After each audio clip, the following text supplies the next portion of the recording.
All right, we need to talk about something absolutely horrifying that just happened under the Trump administration. A 10-year-old girl, a U.S. citizen, was deported to Mexico while she was recovering from brain cancer. I'm back, bitches. It only took 2 fucking days or a couple hours, you guys, and I'm back in the U.S.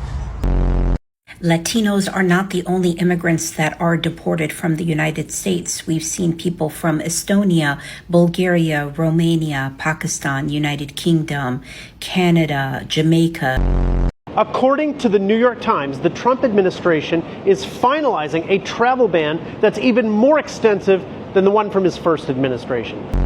For everyone upset about the mass deportations, just consider this. Colombia didn't even want to take their own people back. What happens when Donald Trump's mass deportation plan hits TikTok? Chaos, outrage, and rants that'll leave you speechless. In this video, we're breaking down the most viral reactions from fiery outrage to passionate support. Buckle up, because TikTok isn't holding back. Major immigration news just broke, and you need to know about it.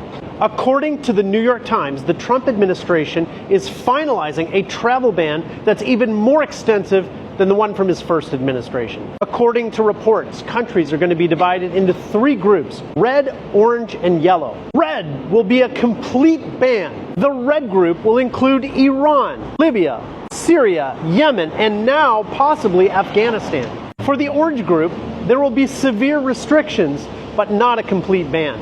Countries in the yellow group will have 60 days to fix specific issues. Supposedly, this ban will go into effect around March 19th. If you or your family are from one of the impacted countries, you do not have much time to return to the United States. Will green card holders be impacted? Will existing visas be canceled? We don't know yet. What questions do you have about the new travel ban? Leave them in the comments below and I'll make a video just for you. All right, we need to talk about something absolutely horrifying that just happened under the Trump administration. A 10-year-old girl, a U.S. citizen, was deported to Mexico while she was recovering from brain cancer. Yeah, you heard that right. A child who had every right to be in this country was ripped away from the healthcare she desperately needs. And for what? Her family was on their way to an emergency medical appointment when they were stopped and detained by immigration authorities. And instead of compassion, instead of common sense, they were deported. Can you imagine being that little girl recovering from a life-threatening illness, needing treatment, and suddenly you're in another country, away from your doctors, your medicine, everything keeping you alive? This is cruelty of our immigration system, and it's showing right now. This is what happens when policies prioritize toughness over basic humanity. And don't get it twisted. This isn't about border security. This is about punishing people, because deporting a U.S. citizen, a child with brain cancer, that's not law and order. That's sadism. And if this doesn't make you sick, I don't know what will. We cannot look away from this. We need to demand accountability, because if they can do this to a 10-year-old girl, what else are they willing to justify? Joshi Simmigration is out here breaking down Trump's new travel ban.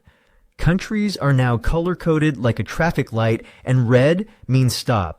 Bro, if immigration policies were a game, this would be the hardest level. Meanwhile, at Happy Times, 503 is furious about a 10-year-old U.S. citizen with brain cancer being deported. Deporting a sick child isn't border security. It's cruelty. Bro, if this doesn't make you mad, what will? This is humanity at its lowest. Imagine you're a good, kind-hearted person coming from a small rural town, and you make about $5,000 a year. You're making about $1,300 a quarter. That's about $5,000 a year. And all you want is to go over to another country where you can make about $30,000 a year, which is about 6 times more than what you're making now. And you could live comfortably and be safe and have a better life for your family. And you see this as a great opportunity. And imagine you get called a criminal. You hear all these hateful, spiteful things being said about you, just horrible rhetoric. And then you're constantly worrying about being imprisoned and losing your freedom, being sent back to your home country, possibly being broken up from your family, all because you want to have a better life. Imagine that. I believe it's especially heinous because you're going to somebody's job. You're doing these raids at someone's job. Like, they're working, they're trying to be productive members of society. It's not like you're doing a sting operation and they're selling narcotics or doing other kind of illicit behavior. And people will say, oh, well, crossing the border illegally is a crime. No, it is not, bro. Like, I will wear y'all out with saying this. Crossing the border is not a crime. That is a civil offense, bro. It's like jaywalking. Some dude on my comment section literally tried to get on here and say, I've never jaywalked. I've never committed a civil offense. Bro, what? I'm back, bitches. It only took 2 fucking days, or one, couple hours, you guys, and I'm back in the U.S. See, I told you guys this immigration shit wasn't gonna stop nothing, you guys. Nothing. It's not gonna do shit. We're all gonna come back. Nothing's gonna happen. I'm just waiting for my ride now, but you guys, I'm back. I'm back. And I don't give a fuck what y'all think. If y'all wanna hate me, but shit.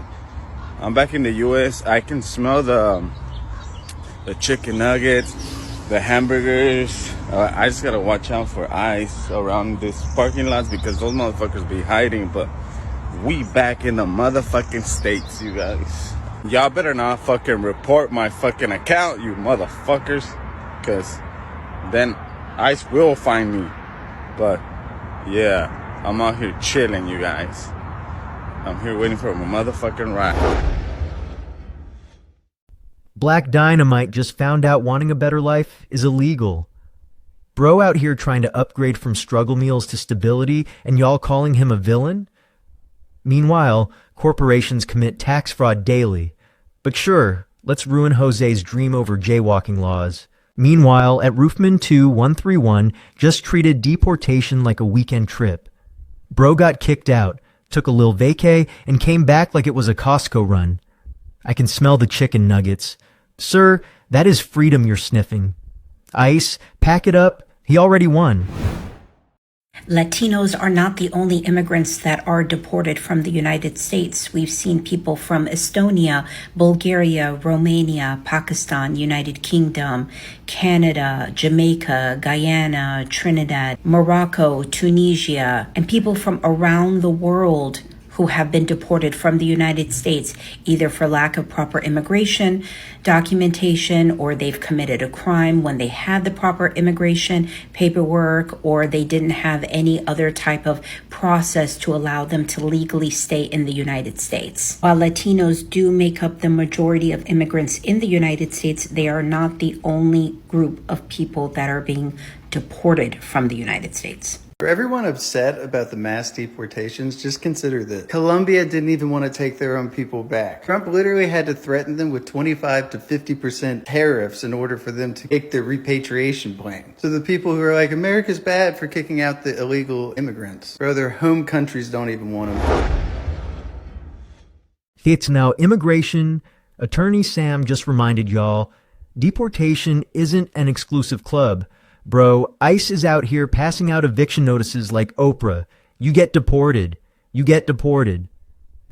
Meanwhile, Canada and the UK catching strays like they snuck in through the back door. Meanwhile, at Dialogos, Yinas now just exposed Colombia ghosting their own citizens. Bro, they really left their own people on read until Trump hit them with a pay up or take them back ultimatum. Imagine getting deported and your home country hits you with a new phone. Who dis?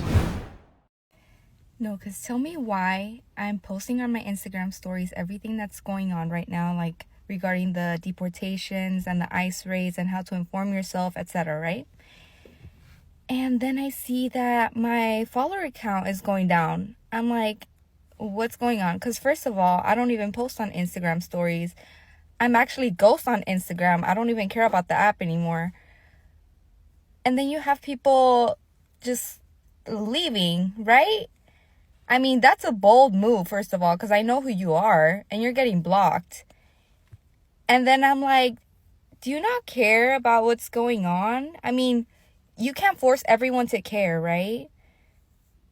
But this is crucial. Like, the least we could do for our community is to inform ourselves and to help others and spread awareness.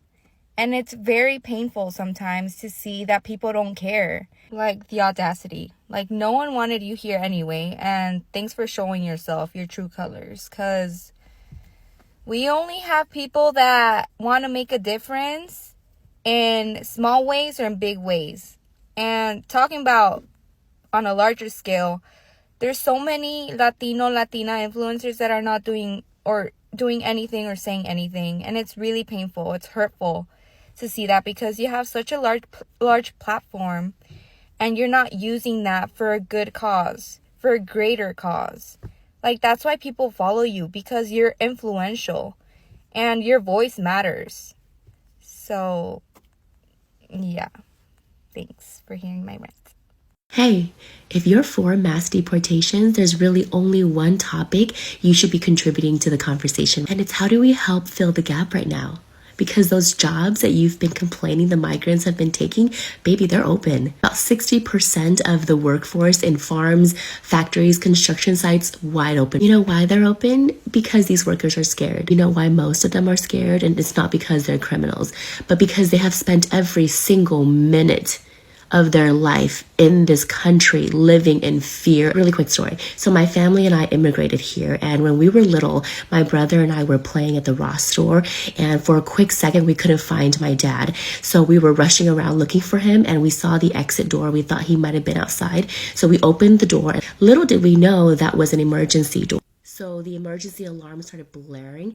Dad rushed over, fear in his eyes, grabbed us both by the arms, rushed us out of the store as he profusely apologized to everybody. When we got into the car, he gave us a lesson I will never forget, and it's that as immigrants, we cannot make a single mistake. Every single step we take needs to be so calculated so we do not end up on anyone's radar. So even without doing a single thing wrong, a single crime committed, I understand the fear that immigrants live in. But back to the point at hand, go on. There's no better opportunity than right now. Either take yourself or round up everyone who's been complaining about the migrants taking their job and give them the good news. I'm going to give you a really high level reminder of how supply and demand works. When the workforce is reduced, production is reduced. Production is reduced, supply is reduced. When supply is reduced, but demand stays the same, guess what? Costs go up, and we don't want that, because I know a lot of you voted on grocery prices low. Don't you want to be part of the solution? Don't you want to make America great again? Oh, and make sure you recruit as loudly and proudly